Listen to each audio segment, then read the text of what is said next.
And good evening, everybody, and welcome to Season 2's debut of Fairway to Heaven right here on DSM Media. I am Phil Stifel, joined, as always, by my partner in crime at Everything to Do Fantasy, Jason Sullivan. Welcome. I'm super excited that we're back for Fairway to Heaven Season 2.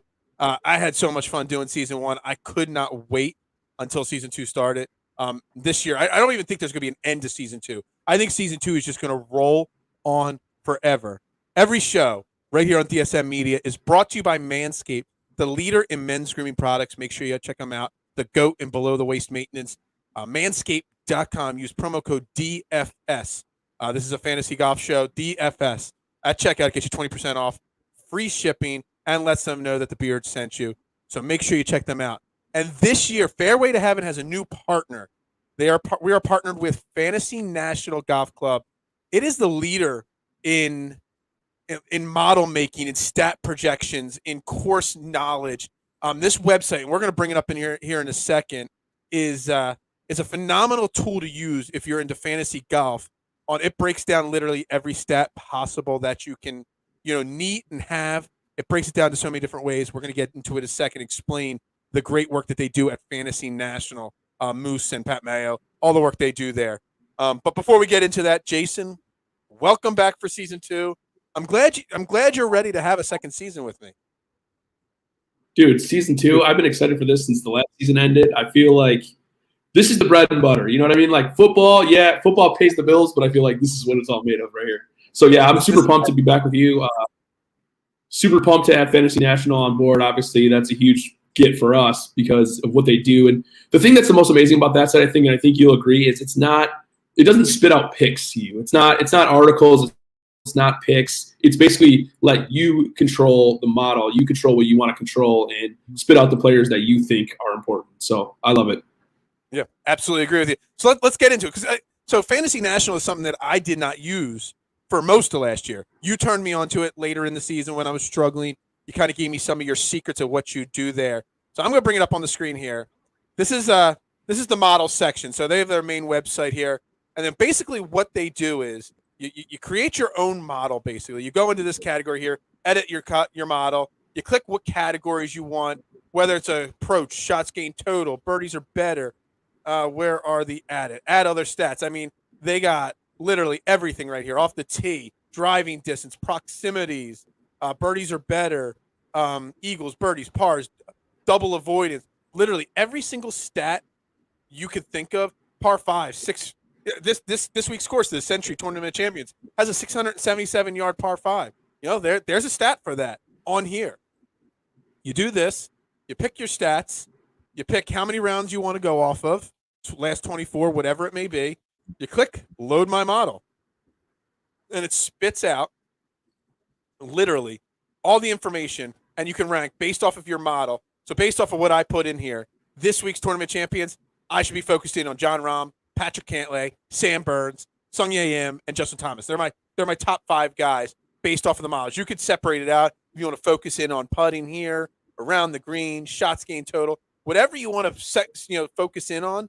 You could do that, and you could easily change different things. So it's a fantastic tool and a fantastic site, and I love getting to partner with them and work with them on this, as you do too. Sorry, wrong button there. Still the wrong button there. There we go. Back to that there. So Jason, is there anything I missed on explaining what Fantasy National does? No, you did a good job. The one thing I would say on the side, if you want to scroll up just a tad bit, is you could separate it by rounds. So you have it on 24 rounds right now. You could separate, I think it's like 48, 64, 100, which is really cool. Obviously right now it's not going to matter as much. It's the beginning of the year. Nobody's played really in the past month. The big name guys haven't played in 2 months almost. So stats really aren't as key this week, but they will obviously as you get farther and further into the season. They're going to become more and more key. So it's cool that you can look into short-term stats if you want. That's what I usually do. And then I'll look a little bit more long-term and things to see how things are trending. It gives you so many things. Like, I mean, you can see at the top, past course conditions, course breakdown, recent results, which is basically recent form, tournament history, lineup generator, which is awesome if you're making a lot of lineups. I make 20 lineups a week usually, and I use 20, 40 lineups. I could basically just click, the main names I want, and it'll spit out all the lineups for me. Yeah, to me, it's the best site out there, and it's not even close. I actually was a founding member, so when it first came out, I was a member, and I've probably been for all but a couple months ever since it was created. It's the best site there is out there, I think, right now, and yeah, it's hard to ask for more. So I'm pumped about having them. And just so you guys know, if you head over to their site, it's actually, I mean, if you think about it, I mean, golf's what? I mean, this week's the first event. There's going to be golf for the next 39, 40 weeks. Okay. It's $250 a year. If you're playing 5, 10, 20 lineups a week, even if you're just playing like me last year, I had my most success when I was doing the max entry, 20 lineups into the quarter entry. It's only $5, but you can still win some significant money.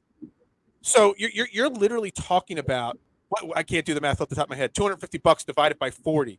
I mean, literally, it pays for itself with one good hit, and you have the best chance of cashing in GPPs if you use a system like they've developed here at Fantasy National. I don't know how they developed it. I'm no computer genius. I don't know all the computer technical terms, but I mean, it's a fantastic site, and I'm really, really glad to be partnering with them this year. So maybe some of the guys from Fantasy National will head on over to the show as the season goes on. I can give a little bit more details in the background of making this and how they built this system. For sure, definitely. Yeah, the good part about this model, like you said, is, I mean, it works if you're making 150 lineups. It works if you're making 5. Like, there's so many tools on here. You can basically make it any way you want to make it. That's the coolest thing, is that a lot of these sites, you'll see their models that they have, and like they'll either fill it for you or you can customize it, but you have to do it a certain way. This site lets you do whatever you want to do. You create your own model, you add the percentages in, you do whatever you want to do, and you make it how you want it to be, which is really cool. So yeah, I love it. Absolutely. Yeah, I'm a huge fan. Plus, it's so user-friendly. Yeah. What's that? I was just gonna say it's so user friendly too. Like, it's so easy to use. And if I could teach myself how to pick these models out, anybody could do it if I could do it, because I am the least inclined technically person out there. So yeah, absolutely. So big shout out, major shout out there to Fantasy National. You can follow them at Fantasy National on Twitter and their website, fantasynational.com. Make sure you check them out. And hey, if you sign up for a membership, just send them a quick email or message on Twitter. Just say, hey, we saw you guys on Fairway to Heaven. Just let them know that we're doing our job and promoting our new sponsor there. So make sure you check it out, and we're super excited about that. And I just closed out my model, so now I don't even have my model up on the screen anymore. Hey, how about that? Just ruined that right there. Anyway, we're going to talk first. So this week, it's a smaller event, the Sentry Tournament Champions. So we're going to talk a little bit about it at some point here. But I mean, it's a Tournament Champions. There's 39 guys in the field. It's not a huge week to play a lot of daily fantasy lineups. We'll build some lineups here in the show as we do for all of our fantasy shows, have a little head-to-head competition. I'm going to try my best this year to track the record of Jason and I throughout the year and against all our guests. I know we're going to have a lot of guests showing up on the show. Rob, Detroit Dave, PGA Tour. We're going to have all the regular crews. Huntman will be on at some point with us. Scott. There's going to be so many guys joining the show throughout the season. So we'll definitely track that stuff as the season goes along. But before that, I just want to start with kind of an overview of this season and what we're looking forward to this year, what to expect. We'll talk a little bit about the majors and stuff like that. But so Jason, the first question for you then is, what golfer are you most excited to see perform this year? Okay, so I have a guy that it's not super, going out on a limb or anything like that, but Xander's my guy. I feel like he's been on the verge of winning majors. We've seen him win at the Olympics. We've seen him win, at East Lake a few years ago. I feel like he's just so talented. It's only a matter of time. I mean, I think it's like 4 top 6 finishes in U.S. Opens. I mean, the guy's going to win a major here sooner or later. I think I could see him being this year's Morikawa, like very easily. He does really well at the Masters. He does really well at the U.S. Open. So I could see him kind of sneaking back. But there's a lot of interesting storylines this year. I think that's the best part about golf. It's in really good hands. Obviously, we know there's still the stories of can Phil hang on a little bit longer? Is Tiger going to come back? That stuff's on there. But I mean, you got to think golf is in great hands. You have Brooks and Bryson, that whole drama. Spieth is back, it seems like. So yeah, golf's in great hands. But I think it's going to continue to be another year of the young guys. And I think Xander's the next one that's due for a major. Sorry, Brian. I didn't forget to shout you out. There's too many guys to shout out. Brian's too big time anyway. Yeah, Brian. Brian forgets that we gave him his start We gave him his first Yeah. guest spot. Now Brian's big time. You know, we're too small for Brian. But you bring up great points. Xander, Xander didn't actually win an event last year. They gave him an exemption for winning the gold medal to come into this event. But on the Xander side of the equation, yeah, I got you. We love you, Brian. We absolutely do. Xander's eventually at some point, you've got to see some of these guys that don't win majors, and you can't say every single. I think last year when we did our first show, I said Xander's got to be the guy that's finally winning a major. When do you finally say, well, maybe they luck into one, but maybe they're not major champion material? I know we can agree that he's major championship material, but he just hasn't been able to pull it off. So I don't know. I don't know how. I can't get myself excited for Xander again this year after he let me down so much last year. I see that to a certain extent, but I also see his finishes. I mean, he was, I think, third in the Masters. I mean, he's right up there at the U.S. Open. I just feel like he's too talented of a golfer. It's not like he's choking. We've seen like Finau come close and kind of choke a lot of times. Obviously, he kind of hopefully got that monkey off his back last year. But I feel like Xander really hasn't choked. He just hasn't quite gotten there yet. And I know I kind of think of Xander a little bit how I used to think of like Ricky, like always there. He's going to get one. Now it's like, is Ricky ever going to get one? Maybe not. But I don't know. I feel like Xander's a better golfer than Ricky. So I see at least one major coming. Ricky's a guy that, obviously had that fall apart just like Jordan Spieth did, and some other golfers have. And I won't lie. Towards the end of the season last year, he started to, I don't want to say completely turn the corner, but he hit his bottom and he started that climb back up. And, I mean, he's no 23-year-old rookie anymore. He's no young pup anymore.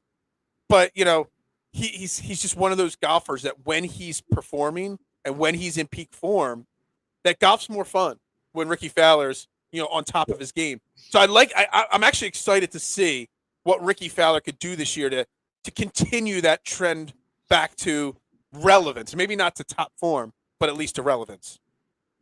Well, there's a lot of issues too with him last year. Kind of behind the scenes, they were saying that trouble with his marriage, and they were living separately at one point. I don't know.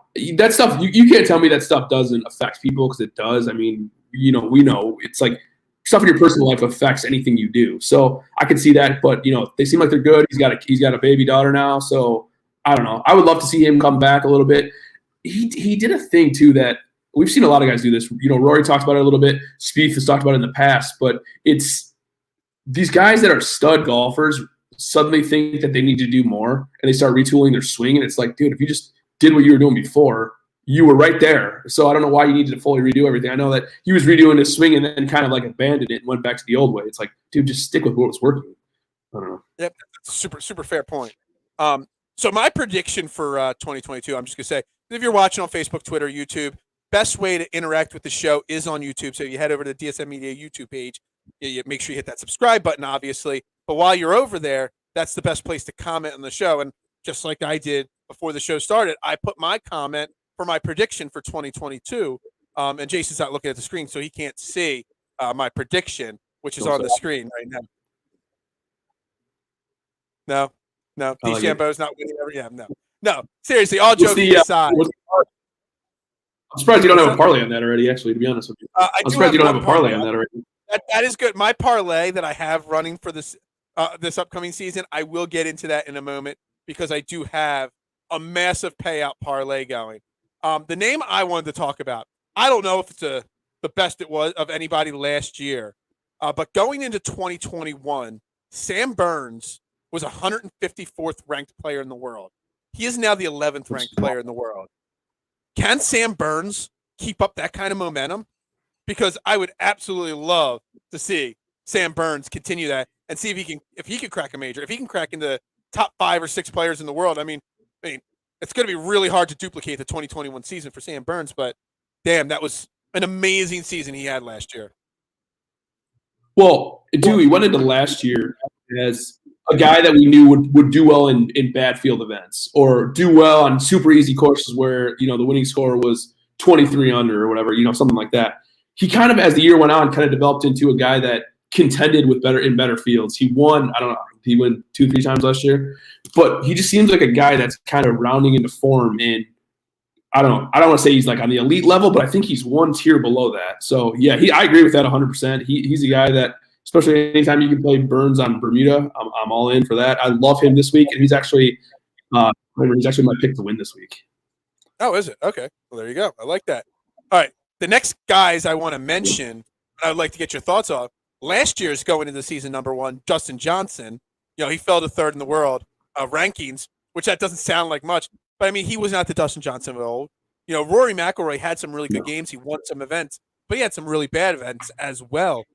Do some of the elite golfers, is it just a different game of golf now, and maybe they're just not going to be as dominant? I mean, they're still young enough to still win events, but have we seen the end of Dustin Johnson, Rory McIlroy, and that level of golfer, just be completely dominant and off the charts, consistently great?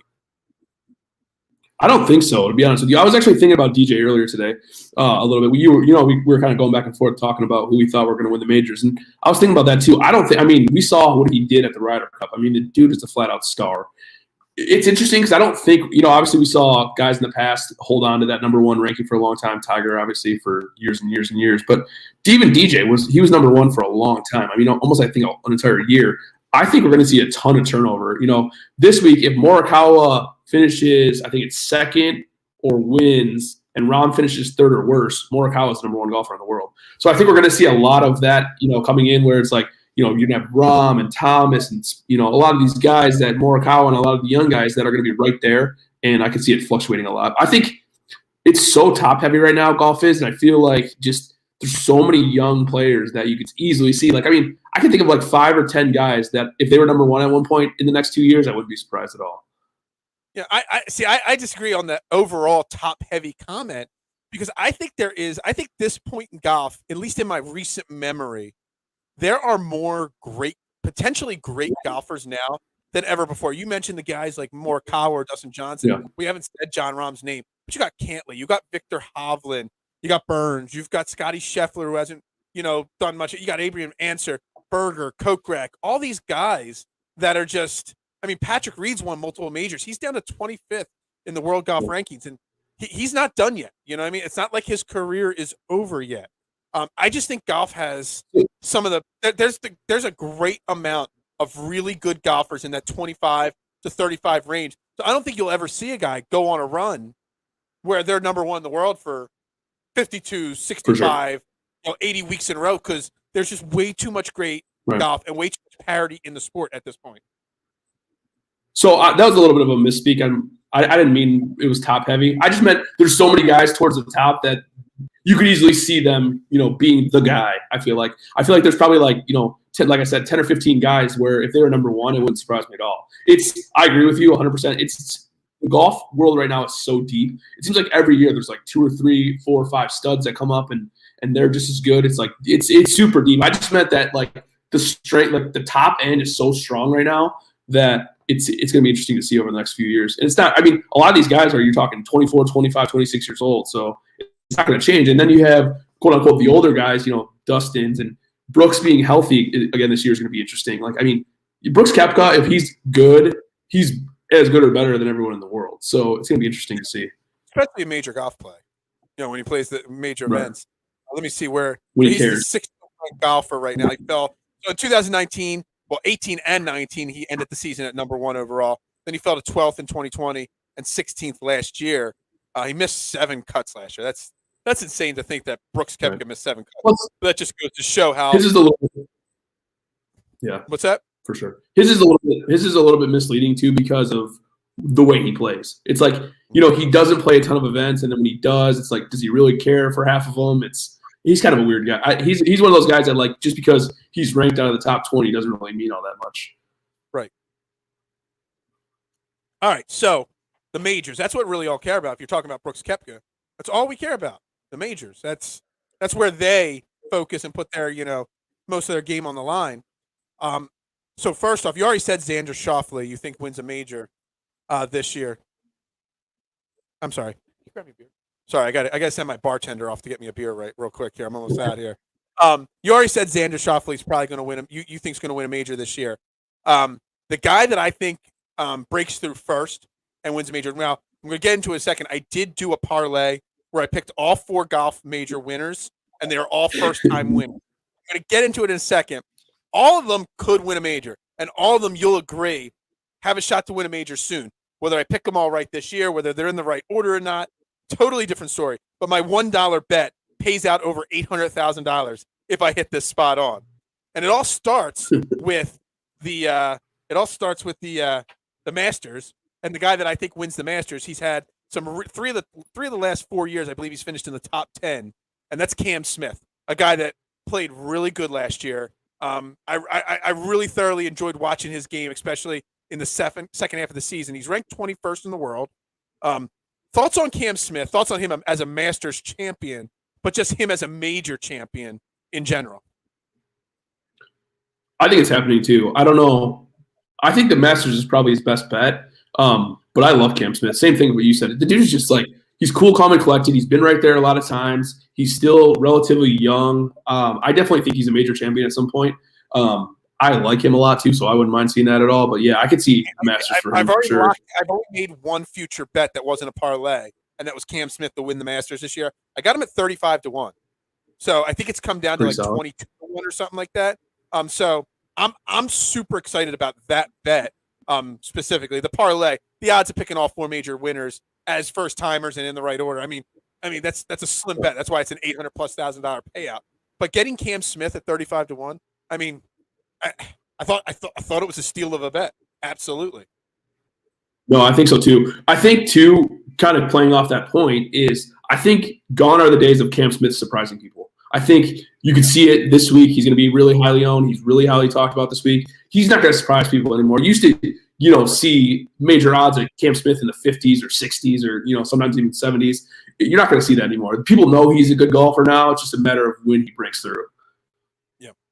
Yeah. I'm really high on Cam Smith. I think Cam Smith, I think he's got 3 wins on the tour so far, 3 or 4 wins on tour this year so far in his career.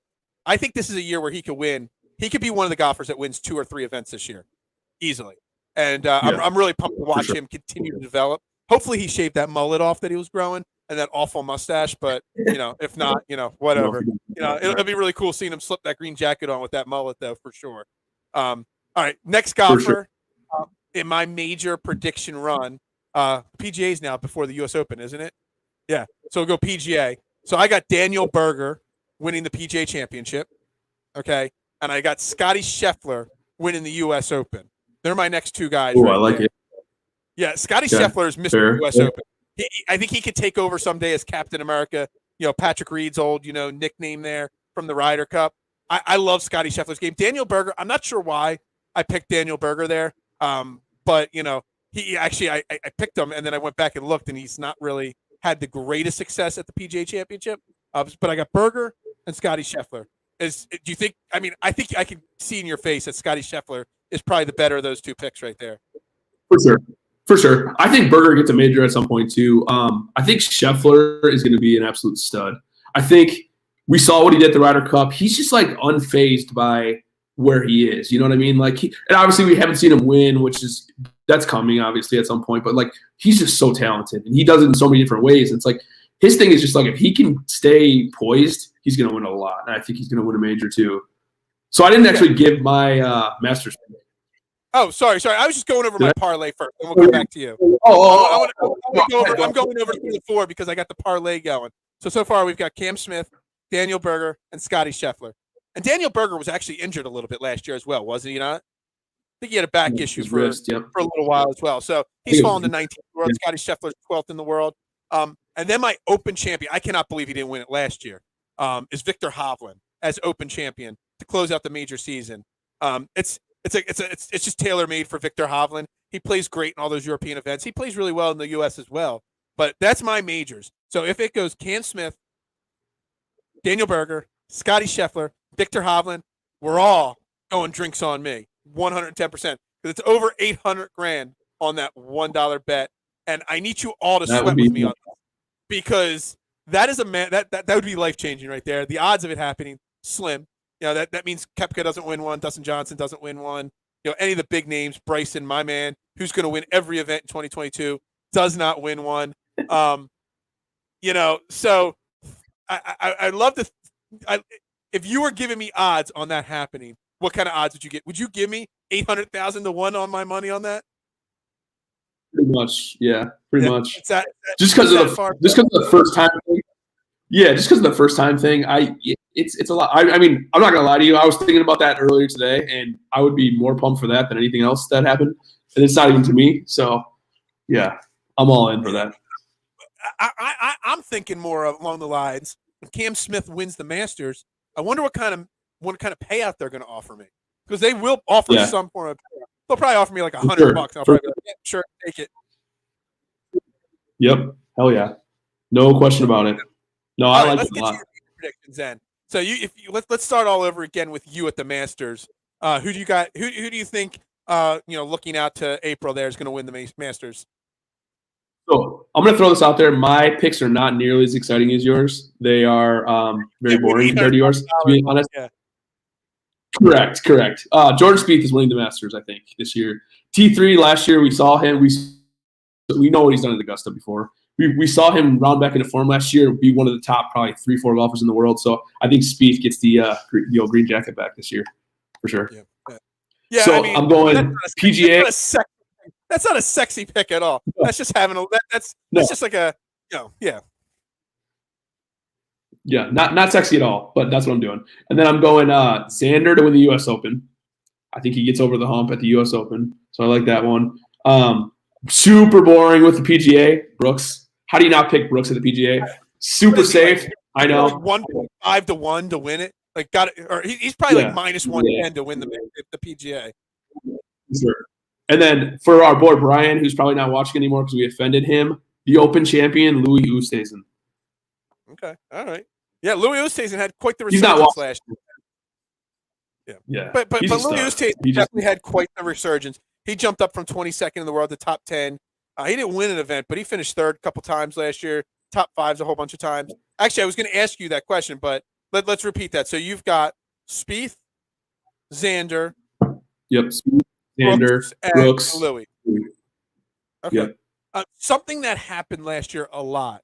It almost I called it a few times, especially as it kept going on in the season. It was like the resurgence of old golfers. And I'm not trying to say Louis Oosthuizen is old, but you had guys like the veterans. Louis Oosthuizen had a great resurgence last year. Harris English won like 600 times last year. Charlie Hoffman had a great resurgence in his career last year. Westwood, great resurgence in his career last year. Do you think that's possible to happen again? Yeah, Phil, winning a major. Yeah, absolutely. Yeah. I forget that one. So, I don't think that with as great as the top end of golf is, that we could see that again this year. I don't think we're going to see these guys hanging in there every single week like we did. No offense to Brian. I can't see Louis Oosthuizen having a top 10 season again like last year. Eventually, these guys, I mean, they also played a lot of golf, the old timers. Again, I don't know. They're all younger than me, so I don't know why I call them old timers. But no, but it's true. I feel like that's kind of what like it goes into the same thing as before. Golf is in good hands. I mean, there's guys that can contend that are a little bit older. Sergio, obviously, Tiger, if he's healthy. We've seen these guys, Lee Westwood, and all these guys contend. I mean, we didn't even say Stuart Sink. I think he won twice last year. Yeah, so it's like these older guys are winning, and I love it. Like I'm here for it 100%. But yeah, golf is really competitive right now, and you could see a lot of guys winning, which is crazy. Yeah. But if we think Dustin Johnson plays better this year, if Rory McIlroy continues his upward trek, Tony Finau got off the snide, Abraham Answer, John Kokrak. There's so many younger guys. Sung Jae Im played really well last year. Webb Simpson. I mean, he's fallen all the way down to 27th in the world rankings. He's gonna win again. You got Taylor Gooch. You got Zalatoris. Will Zalatoris, who's one of my favorite golfers that's under 25 on tour. You just can't see these guys continuing, these older guys continuing this. And I don't know what caused them to have such a great season last year. But I just see that you're going to see a lot of the younger guys, the guys 30 and under, dominating the tour this year. Because some of the younger guys like the Domins, the Gooches, those guys, they really start to up their game towards the end of the season. They gained confidence. So as they continue to go up, I kind of see the older guys, coming down the ladder a little bit. Yeah, for sure. And Zalatoris is a great example, like you brought up. Like Will Zalatoris is awesome in majors. Like he's winning one at some point, probably a handful at some point. Like he's just a guy that is an absolute stud. Like you said, like there's other guys that are coming up now that they haven't quite, like Gooch and guys like that haven't quite gotten there yet. But I mean, they're coming, they've won here and there, but like they're only going to get better too. So yeah, absolutely, it's exciting. Yeah, I'm really excited for how it's going to shake out this year. It's going to be a lot of fun. Real quick, you did mention one name, and that was Tiger Woods. You're wearing his hat right now. He made that black Nike hat so famous back in the day. A couple weeks ago, he played in his charity father-son or player and family member tournament. Won by John Daly and his son. Which, on a side note, that did not look like his son. I put a side-by-side picture on my phone of him and his son and Pete Rose. It kind of looks a little like Pete Rose's son. I'm not going to lie. It did. Go get a picture of John Daly's son and put it next to Pete Rose. The nose is spot on. The nose is, right there. But John Daly and that was great. But in second place was Tiger Woods and his young son. And, Tiger couldn't walk the course. He got an exemption to ride. The PGA is not going to do that for Tiger Woods. They never let anybody ride for real tournaments. Do you think we see? Did you watch any of? First off, did you watch any of the game or the tournament? I watched some. Yeah, I watched some. Honestly, I was more infatuated with Tiger's kid and how good he is. But yeah, I mean, obviously, I'm not a huge Tiger fan. I never have been, which is weird. I know because I'm a golf fan, but I just love what he does for the game. That's like being a basketball fan and being like, yeah, I don't appreciate what Michael Jordan did for the game. Come on. Like, even if you hated Michael Jordan, you're still Michael Jordan. You're still a fan of the game. You still know what he did for the game. So, yeah, Tiger's the best thing that ever happened to golf, obviously. So if he's around and if he contends at all, that would be amazing for golf. I just hope that he comes back this year. Just the first event he tees up at will be the highest rated event, in 2 to 3 years, just because Tiger's back out there. Yeah, I agree with everything you said. Sure. He's so great for the game. And if I had even 1/10 of the skill that how old's his son? 13, 12? Man, that kid's already 10 times better than I ever have been in my life. Man, that apple does not fall far from the tree there. I would love to see Tiger play. No, he's got. What's that? I was just gonna say, Tiger's. He's got the same mannerisms as Tiger. The same, they walk the same. They walk in putts the same. He's got all the same celebrations. He's like, yeah, I'm a Tiger. Scary. Yeah, absolutely scary. In 5 to 10 years, that kid's gonna be dominating the tour, no doubt. But I still want to see Tiger play. I still want to see him, get out there because, like you said, it's great for the game. And yeah, sure. I just don't know if I could see him. When did the accident happen? About February or March last year? Yeah. Or did it happen after the Masters? I can't remember when the Masters. What point it happened exactly. Yeah. But look, I went through the same injury. I had the massive compound fracture of my leg. I struggled to walk and stuff like that, and I did not have billion-dollar doctors taking care of me like Tiger and can have. But I still think that it's going to be really tough to see him get out and play 4 rounds of golf plus the practice rounds and stuff like that. If he comes back, I do not see him making it back for the Masters. I don't even see him making it back for the U.S. Open. If he comes back, it'll be later in the season, in the July, August timeframe, giving him a good year and a half to really recover. Because just walking itself and swinging it the way he likes to swing, it's so tough. So, I don't want to see him rush back because I want to see him come back and be as close to peak Tiger can be at this point in his career. Well, and you got to think, too, he's what is he, like 48, 49? He's not young. It's not like he's a 30-year-old guy going through the same thing. Like, he's 48. So, obviously I would love to see him come back, too. But it's an uphill battle for sure. Yeah, it's such an uphill battle. It was just great to see him. I think they said that tournament had the highest ratings of a non-major golf event, in the last 5 to 10 years, which is insane because it was just a charity, like light, friendly 2-round event and all. Because Tiger and his son were there. It was big time. Yep. All right. So let's real quick. Let's get into the tournament champions, the Sentry tournament champions this week. The event held down there in Maui. Beautiful. How do you want to call it? A resort course there in Maui. What do you know? I know you write articles about the course history and the course style and stuff like that for FanShare. What do you know about this course here in Maui? So, I don't even think – I was going to say arguably the nicest course. It's probably definitely the nicest course on tour. It's built right on the side of a mountain, right on the coastline in Hawaii. It's a resort style course. It played super easy for a long time.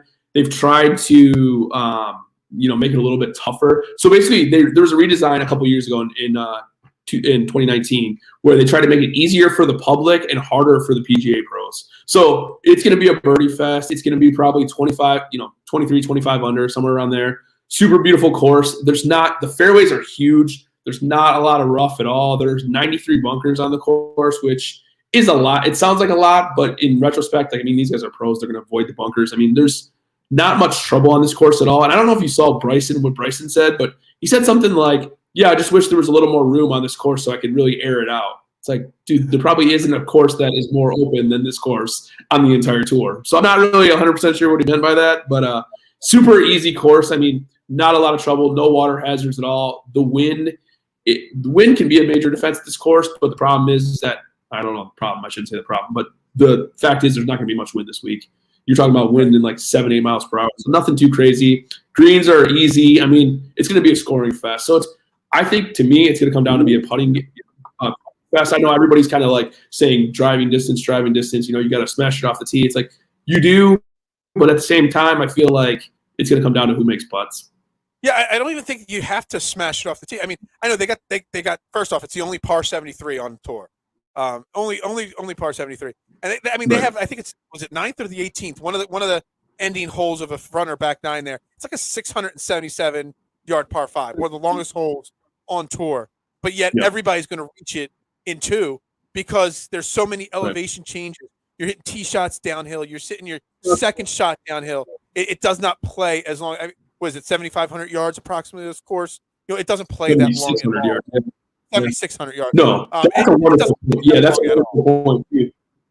No, that's a wonderful point. So you see that, and you're like, oh, par 73, 7,600 yards. That's a really long course. You see courses that are 7,100 yards on the tour, but it's super misleading, like you said, because of the elevation, because of the, it changes a lot. They said it's the hardest course to walk on the PGA Tour.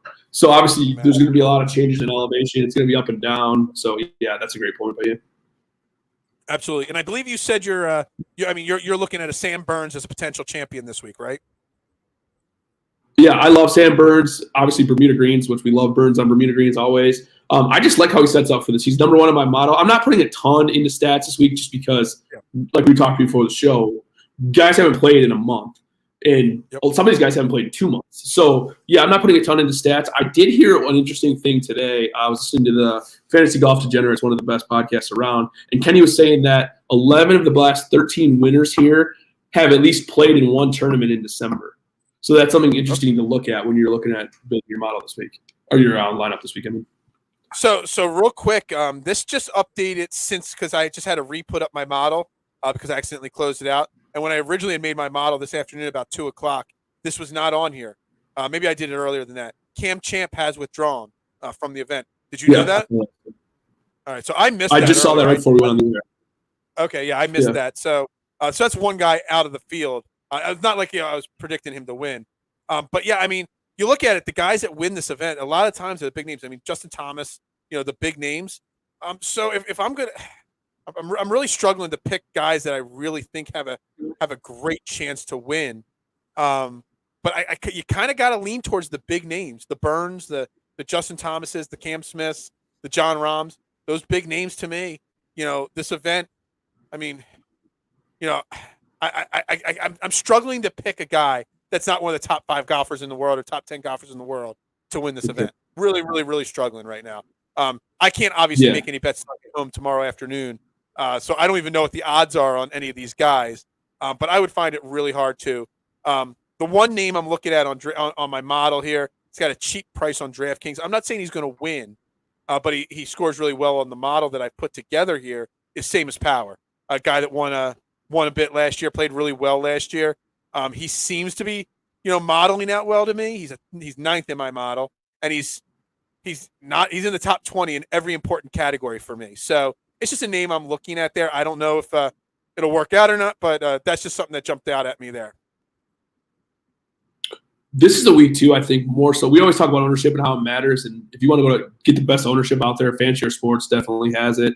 Obviously, I write for them, but they are. It's amazing how accurate it is. You're going to have to look tomorrow and see what the ownership really is, because some of these guys might play themselves out of your lineup. I mean, if you're seeing these guys that you think are sleepers that come in at 30%, that might phase out. But if somebody like Power or Phil or somebody comes in at 5%, that's going to be a definite play. So yeah, ownership is huge this week, more so than probably any other week.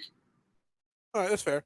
All right, so let's build a lineup. I mean, we always do this. This is what we do on our fantasy football show. This is what we do on this show. We build a competing lineup, and like I said before at the beginning of the show, I'm going to try my best to track how we do, so that we can have a running score throughout the season on whether Jason or I had the best success. I'm going to try to track my overall performance in general better this year. I started last year doing it, and then I maybe a month or 2 months into the season, I just stopped counting and tracking my wins and losses and stuff like that. But anyway, I got a scorecard up here. Again, there's only 39, well now 38 golfers because Champ's out. Look, Champ's not even withdrawn on my DraftKings thing here yet. Let me refresh this real quick. You go first. Yeah, you want me to build first? All right, I'll build. Yeah, first. you can go first. All right, so let me see here. Let me look at my. Since it's just the two of us head to head, I'm going to start with with Power, and go on the cheap end to see how many bigger name guys. I haven't tried building a lineup, and typically I do tend to hate these super small events because it's really really hard to build lineups with so many good guys and no real bottom feeders to really pick from. We're gonna go Cam Smith, 8,300. Again, I'm all on the Cam Smith train this year, 110%. I think he's gonna win multiple times this year. I'm gonna go Sung J M, again, another fairly inexpensive guy, another guy that could perform really well. Does really well in the model. I'm going strictly on models this year. I'm not going too much on gut feel. So let's see, what's that leave me with now? Now I'm at 8,900. All right, so let's get some of these higher priced guys. We can throw Gooch in there. Gooch is pretty much up there. Now that should leave me a lot to get some good guys in here. So we go Sam Burns, and we'll go Bryson DeChambeau. So there we go. That's my first shot at a lineup this year. Yeah, I'm regretting it. The last 2 or 3 picks right off the get go. But you can't go wrong with Bryson DeChambeau. I may try to see what happens if I bet him every single week this year. See what happens to me. Did I steal half your guy? I like it. A lot of them, yeah. That's all right. Well, since I said he was going to win, I got to go Burns. Yeah. All right, so Burns. So that's going to be 100% ownership there. Everything you just said about ownership out the window. Pick the guy that's going to be 100% owned in our private contest. I know, right? Exactly. I'm going Xander. The no-cut event. Stud. Yeah, Xander Schauffele. Fantastic events. All right, I'm going to go Captain America, Patty Reed, 7,900. Yeah. And that is the one positive thing about these small events. You get guys that are much higher priced normally that are so much cheaper because, they have to price somebody cheaper. So, that helps there. Exactly. I'm going to go Honest Abe Answer, 8,100. Yeah. One of my favorite golfers on tour. I'm going to go a little, I don't know if it's going to be sneaky, but a little bit of a not as much talked about guy. I'm going to go Jason Kokrak. Other guy was all over. And then I'm going to finish up with. Do I want to go a little sneaky or do I want to be the same? I'll go Mark Leishman. Since you went Gooch, I was going to go Gooch, but I'll go Leishman instead. Okay. All right. So there we go. That's Jason's lineup: Burns, Scheffler, Reed, Answer, Kokrak, and Leishman. I don't think you could ever build the rest of the season, unless it's one of these small events, a lineup with those 6 names in it and be able to fit it under the salary cap. No, and I think this might be interesting this week because I think everybody's going to want to try to get a high-end name, which it's kind of hard to blame them. But I think maybe going a little more balanced this week might not be the worst. I mean, you can get guys like Xander at 9,500 and start your lineup with that. I mean, that's pretty elite. So yeah, absolutely. I like it. So we'll see who wins week 1. We'll go from there, and hopefully I dominate the rest of the season after you beat me week 1. Listen, after football, you just smoked me the whole season, so I'm hoping to come back in golf. You guys smoked me. You and every guest smoked me all year long in golf. But it's time for me to rebound. It's time for me to get back on the train. I want to talk about golf for a second in a DFS setting before we wrap this show up. That in all fantasy sports, football, golf, basketball, whatever you do, there is no right or wrong strategy.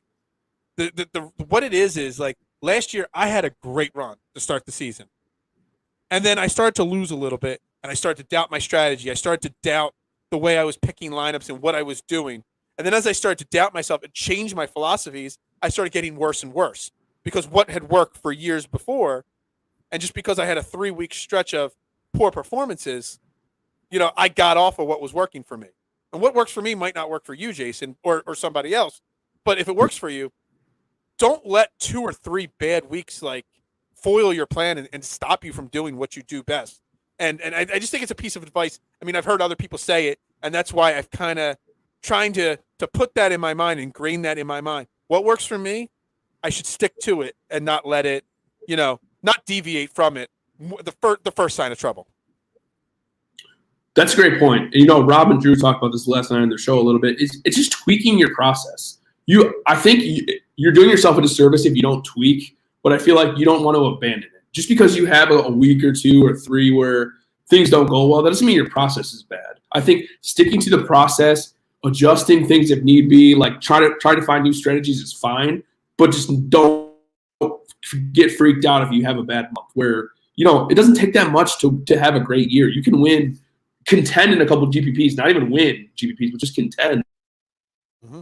And that can make your whole season. You don't have to, it doesn't take a lot in GPPs, a lot of times to win a lot of money. So, I mean, even the stud players like Rob was talking about, he's one of the best DFS players I know. And I think he won 2 GPPs last year, which is amazing. But like he mass enters every single contest. So the percentage is so small, but like those 2 wins pay for the whole season plus a lot, of extra money too. So yeah, right? Just tinker with your process. I saw that vacation he took.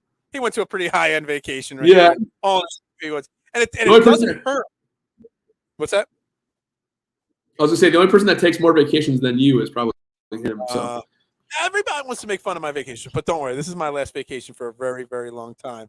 There ain't no more trips coming anytime soon for this guy. But what I was going to say was, it also doesn't hurt to have access to a great tool like Fantasy National, the new partner of Fairway to Heaven right here. Having and taking advantage of it. I'm just going to click on this menu button real quick here. Where is it? I wanted to look up their prices and stuff like that just to show people. Even if you want to test it out, I guess I can't get back to the because I'm logged in under my account, so I can't get the prices and that kind of information up here on the screen. But honestly, I mean, $250 for the year, it's nothing. I think it's like $10 for a week if you just want to try it out for 1 week and see how it works. Whether it's the ownership percentages over at Fantasy National, the site you write for, these guys. There are tools out there, and there's free tools out there as well. Maybe not as effective as paying for something like Fantasy National, but take advantage of the tools that are out there. They're built and they're made to help us win. So take advantage of those things. It doesn't hurt to have it. So FantasyNational.com. Send them a little message on Twitter that they that you signed up because you heard about them here on this show, and we'd greatly appreciate that. Obviously. Absolutely. Yeah, best site out there. In terms of making a model, it's the best site out there. Fanshare, too, I want to give them a plug. Obviously, I write for them. But their ownership is second to none. It's not even close. They're actually – I don't know if I'm supposed to say this, but they're going to be making models. You're going to be able to make a model on Fanshare soon, too. So it's a great site, great people, great blogs every week. So you'll find out that Bryson's going to win every event. So, yeah. I'm just going to leave that up there for the rest of the show there, just so you know. I'm going to find a parlay that Bryson wins every single event. Bet 1 penny to win $14 million. A lot of money. I was going to say, you'd probably win a lot of money. Yeah, every penny is worth $14 million if I do that. Anyway, this was episode 1 of season 2. So glad to have Fairway to Heaven back for the second season. Like I said, we might just run this longer. We might not stop at football season. We might just keep going for the rest of the season and right into the rest of the year, just like all the other top end podcasts do. Because there was some great golf once football season started anyway that we missed out on after the playoffs and after that kind of stuff, after the Ryder Cup.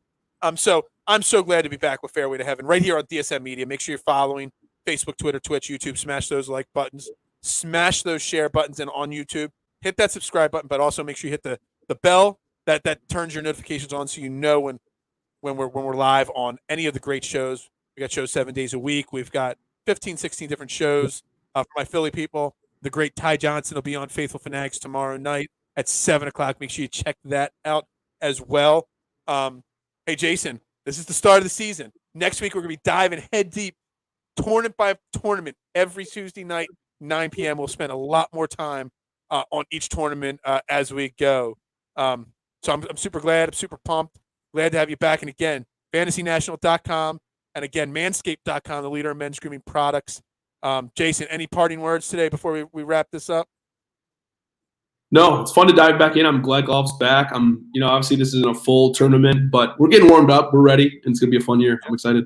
Absolutely. I'm so pumped for golf because this house I'm renting backs up to a tee box, and I've been watching guys tee off all day long. And I'm gonna end it with a little story. So I felt like such a little child today because this afternoon I'm sitting out here. It's late, and there were these kids. They looked like a bunch of punk kids, and they were goofing around. And they went and they played from the tips. And these guys, I'm like, these kids are like 6. There's no reason for these kids to be teeing off from the tips. They're going to hit it into my backyard here. And I'm ready to rag on these kids. Let me tell you something. All 4 of those kids hit it about 285, 300 yards straight down the fairway. And I'm just like, oh, damn, what it would be to be 16 years old and have a swing like these kids have. I mean, and they're not even taking it seriously at all. They were goofing around the whole entire time. Oh, my God. I felt so bad there. But, yeah. Watching people tee off for the last 7 days has really gotten my golf juices flowing. So, yeah, everybody have a great night. We'll see you tomorrow on DSM Media, and we'll see you next week right back here, 9 p.m. Tuesday, for next week's event. Everybody have a great night, and Jason, have a good one. Yeah.